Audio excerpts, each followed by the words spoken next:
Pâques, Christ est ressuscité. Voilà 40 jours que nous fêtons la victoire de la vie sur la mort. Aujourd'hui, nous fêtons l'ascension, le Christ qui monte vers son Père, qui laisse quelque peu ses disciples seuls, mais pas tout à fait. Il leur promet l'Esprit Saint. Aujourd'hui, avec toute la pastorale des jeunes, nous aurions dû nous retrouver à Seclin pour le festivant. Encore un peu trop tôt pour les grands rassemblements, mais nous sommes unis les uns aux autres. En attendant, belle méditation de la parole, et puis, à la fin de cette vidéo, petite bénédiction spéciale au Zénith.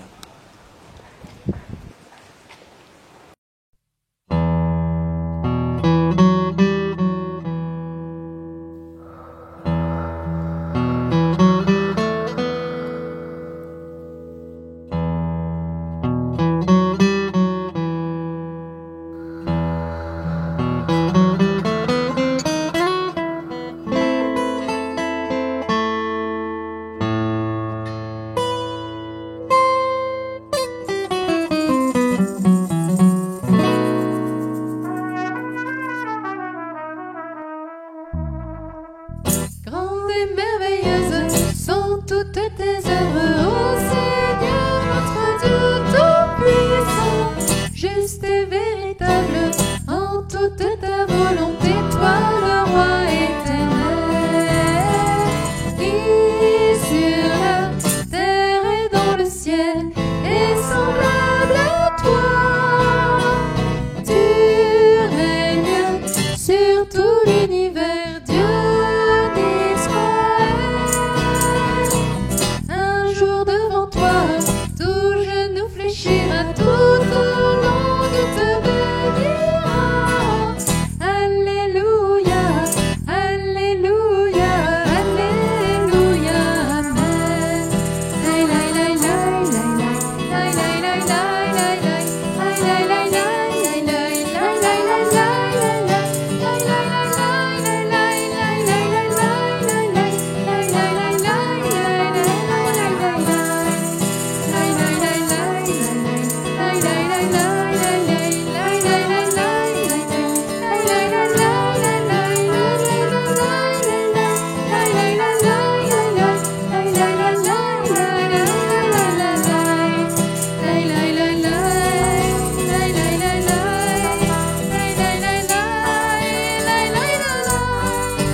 Évangile de Jésus-Christ selon saint Matthieu.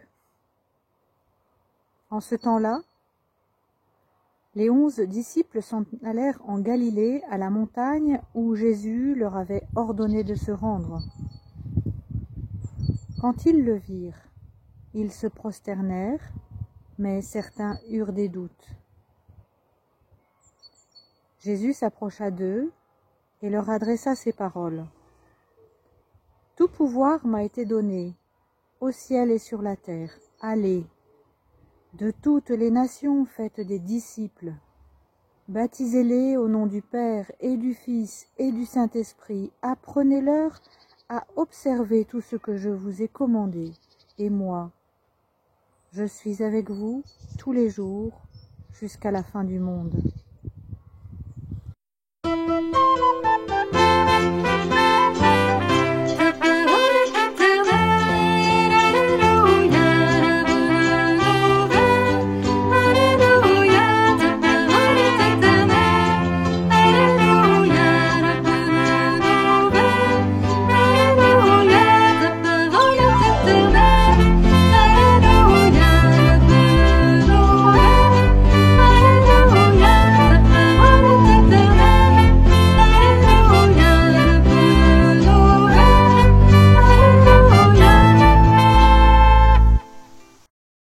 En ce jour de l'Ascension, nous sommes avec les disciples sur la montagne. Nous prenons le temps de l'écouter avant d'être envoyés en mission. Prenons quelques instants en silence pour accueillir sa parole.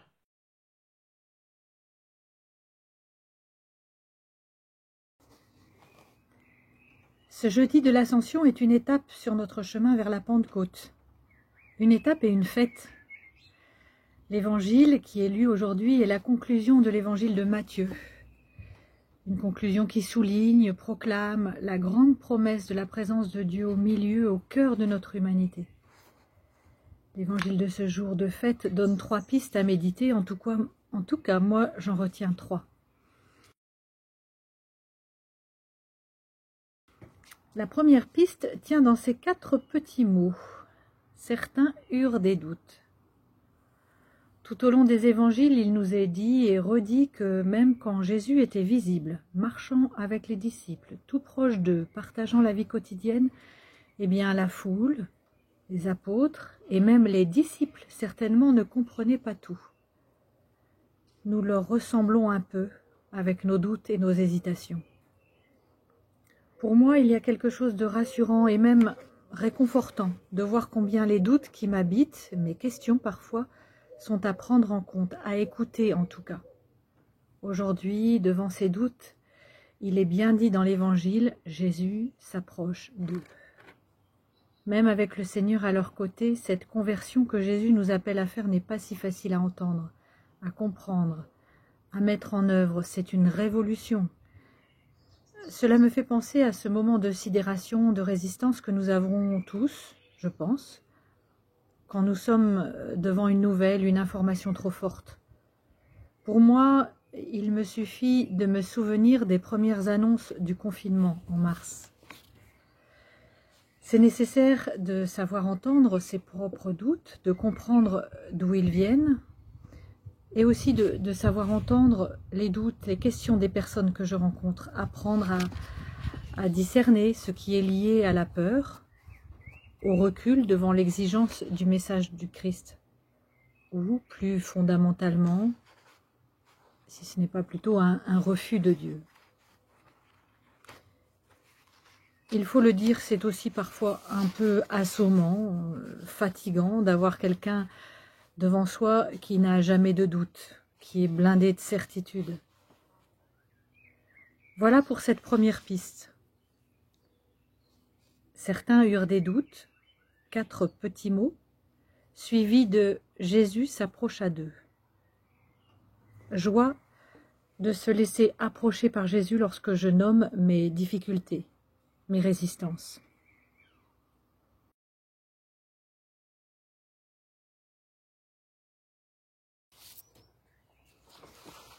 La seconde piste, c'est l'association des 2 verbes à l'impératif. Allez et baptisez-les au nom du Père, du Fils et du Saint-Esprit. Ce verbe aller résonne particulièrement pour moi en ce temps de fin de confinement, en ce temps de sortie, avec prudence et audace. Prendre en compte ces semaines, ce que nous venons de vivre, non pour rester confinés pour toujours avec peur, mais pour, avec intelligence, sortir. Allez! Et puis vient tout de suite, baptisez-les au nom du Père, du Fils et du Saint-Esprit.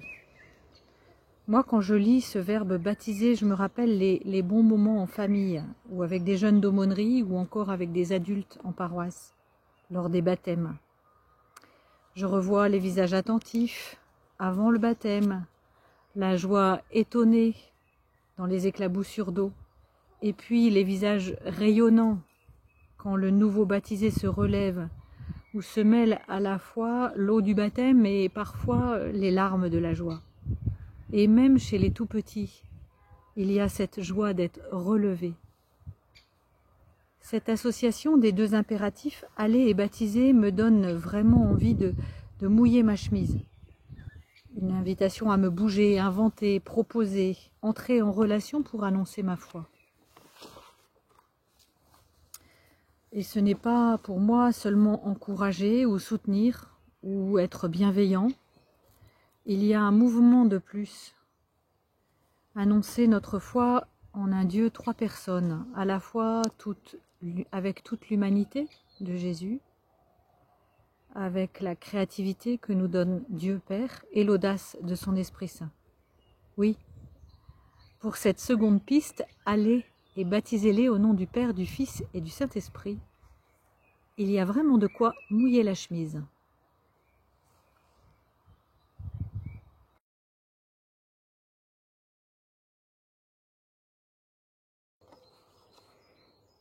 Et enfin, une 3e piste. Elle est dans cette belle promesse finale. Et moi, je suis avec vous jusqu'à la fin du monde. Ce dernier verset de l'évangile de Matthieu. Être avec, c'est à la fois simple comme bonjour, vraiment. Et pourtant cela demande tant de délicatesse, d'attention, de simplicité. Cette promesse, elle vient de Jésus lui-même. Il se rend proche, vraiment proche de nous, de chacun. L'Évangile nous montre les différentes manières de faire de Jésus quand il promet être avec. Tout au long des Évangiles, on le voit marcher, partager la parole et le pain, écouter jusqu'au bout les peurs et les joies, appeler, accompagner, prendre soin et entendre le besoin de chacun. Il est souvent dit que Jésus reconnaît ses disciples par l'amour qu'ils ont les uns pour les autres. Depuis la fête de Pâques et jusqu'à la Pentecôte, la liturgie, par la lecture des Actes des Apôtres, nous rappelle aussi chaque jour comment cette manière de faire s'est inventée, cherchée, expérimentée et relue avec l'aide de l'Esprit Saint dans les premières communautés chrétiennes. Des croyants convaincus de la présence de Jésus à leur côté, qui ont revu leur manière de vivre en communauté, qui ont revu leur manière de débattre et de décider, qui ont aussi relu leur manière de se rendre visite, annoncer la foi en Jésus, Fils, Dieu Père et le souffle de l'Esprit Saint. Jésus ne nous annonce pas une vie facile et légère. Il sait combien la condition humaine porte en elle ses grandes joies et ses lourdes peines. Il nous dit simplement et fortement, il sera là. Pas d'abandon ni de prison, juste une présence belle dans ce monde et jusqu'au bout. J'ai entendu en fin de confinement une reprise par Oli d'un chant que nous prenions souvent lors des rencontres festives. Ne rentrez pas chez vous comme avant. Le groupe Oli en a fait une jolie et dynamique version. Ne sortez pas de chez vous comme avant. Ce serait si beau d'avoir cette joie simple, ce mouvement de sortir, d'aller vers les autres, d'expérimenter, de relire, non à cause du virus, mais avec la confiance de sa présence avec nous, et donc être autrement. Et voilà pour ma troisième piste. Gardons cette invitation à sortir avec lui dans notre manière de regarder, d'écouter, de partager, car il nous le redit, il est avec nous.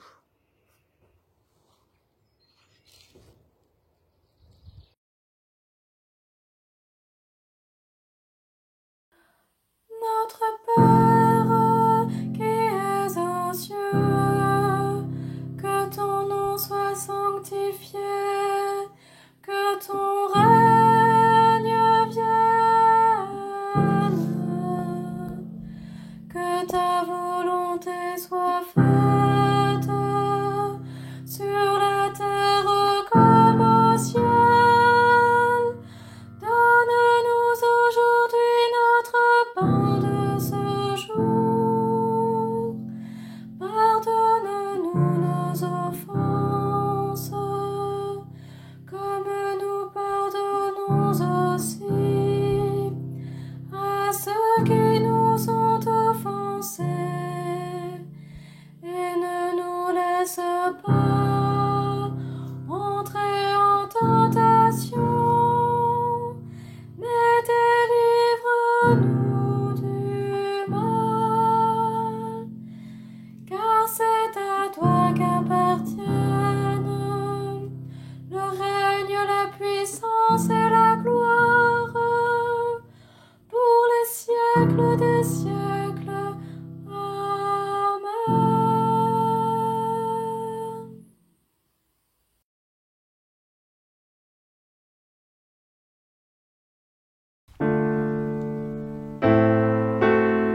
Ascension, ascension. Ça y est, on y est, tout en haut du clocher de Saint-Maurice. On y voit toute la ville de Lille et sa métropole. Le Fils a rejoint le Père, mais il ne laisse pas les disciples seuls. Il leur promet l'Esprit Saint. Voici que s'ouvrent 10 jours pour nous mettre en attente de cet Esprit de Dieu. Je pense tout particulièrement aux confirmants qui auraient dû recevoir ce sacrement d'initiation chrétienne à la veille de Pentecôte, qu'ils puissent continuer à ouvrir leur cœur